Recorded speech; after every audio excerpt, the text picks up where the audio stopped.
Day 36. Okay, it's Monday. Ruben came back and he finished the installation, and we finally got the schedule updated. And guess what? We're 2 weeks behind. Surprise, surprise.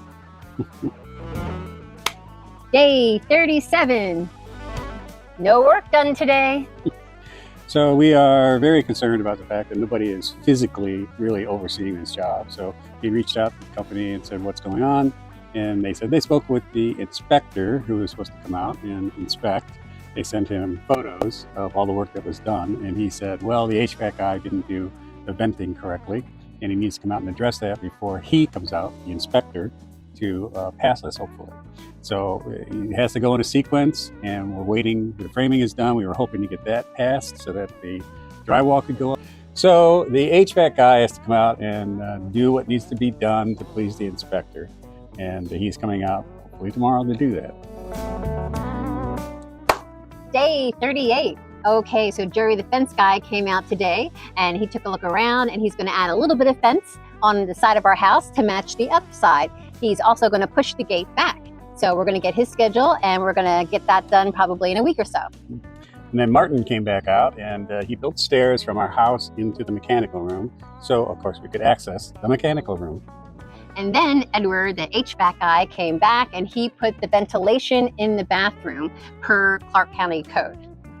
And of course, Liz came back, because she always does. And I think this is the 18th time. But she came back and basically Liz the plumber just filled the plumbing up with water and put the balloon back in. So when the inspector comes out, it holds water and it passes.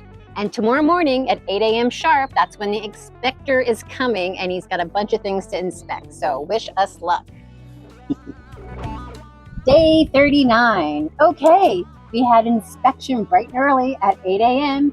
and we did not pass. Here is the list of things that we have to fix. Okay, number 1, the kitchen walls need to be reinforced. Want to explain that?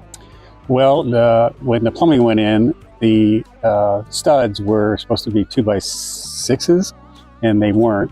But she went ahead and bored through them anyway, and he said that because it's a load-bearing wall, that's unacceptable, so they needed to reinforce the 2x4s somehow. So the wall already was there with 2x4s in there. Right. And so she just drilled through those. Okay. But she should have added, I think a 2x8 is what is needed, 2x6 or 2x8. So then would you have to add a 2x8 to the whole wall then? So it's all... Only where the plumbing goes through is bored through the wood. Okay. Well, it compromises that stud. All right, there you go. That was number 1. Number 2, tub drain in the floor needs to be covered. That's so no rats get in or any other vermins. Okay, we like that. Okay, number 3, the stairs going up to the loft need to be 36 inches width after all the finishes. And I'm wondering why the architect didn't have that in there. He only had, what, like 30 inches or something? Well, yes, it was off by 3 inches. So, yeah. So we have to get that fixed. Okay. Number 4, this is not one. This is number 4 was windows may not be up to code. They need to be 18 inches from the ground and tempered glass, because we've got egress windows. But it turns out that the inspector was wrong, and the windows that are there are just fine. So yay. Okay. And number 5 was the vent over the washer and dryer needed to be put in. And somehow, was that not in the... No, that was in the plan. Yeah, I'm not really sure. The HVAC guy didn't see it. And he pointed it out that you need to have something in there. And sure enough, the inspector said, yep, you need something there. So, okay. Okay. Okay. All right. And then number 6, which is the last one, carbon monoxide detector needed in the mechanical room and maybe kitchen. What's that about? Well, because the mechanical room is enclosed by itself. Oh, okay. That it needed to have a detector there. Okay. All right. And luckily the loft has that storage space underneath, and you need to have access to that. So luckily we already had that addressed, and we had Martin make a little opening for us. So that's something we didn't have to worry about either. Okay, so, all right, so this is day 40. Okay, so we passed none of the inspection. It's day 40. So I went back and I counted how many days out of the 40 days actual work was done on that day.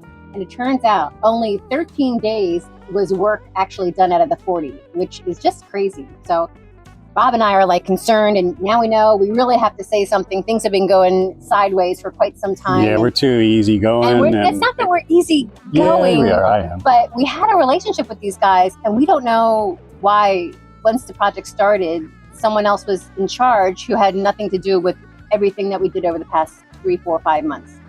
So I sent a text. I said, hey, Tyler, it's been 40 days since we started the garage conversion. Only 13 of those days actual work was done. We are now delayed again with completion falling into July. Rob and I feel like no one is keeping an eye on this project. It seems there is a significant communication issue and no one is ever here to oversee and prevent issues. It seems the subs have to do everything twice. Mistakes are being made. We are reaching out to you to see what your solution is and how to get us back on track. By the way, we did not pass inspections today. Okay. So we got a response immediately with apologies and discounts on our management fee. And they're going to come out tomorrow and take a look around, see what's going on, and then lighten the load of the project manager. It seems that they had put not only him into our project, where she had nothing to do with initially, but he has other projects as well. Yeah. So, okay, now we begin to hit that list that the inspector left for us and start making some revisions. Mm-hmm. The busy day for Martin, he came out and widened the stairs. They had to remove a stud that was a couple of studs that were next to the bathroom because we wanted a thicker bathroom wall to put a niche in there and it wasn't accounted for. That's what caused the 3 inches difference. So he repaired that. Then we drained the water from the plumbing. Liz told me how to do that. And so I helped with that. And then Martin ripped the plumbing out of the wall and then proceeded to reinforce that wall with more studs and get it ready and prepared for Liz to come back out and redo the plumbing. Very busy day for Martin.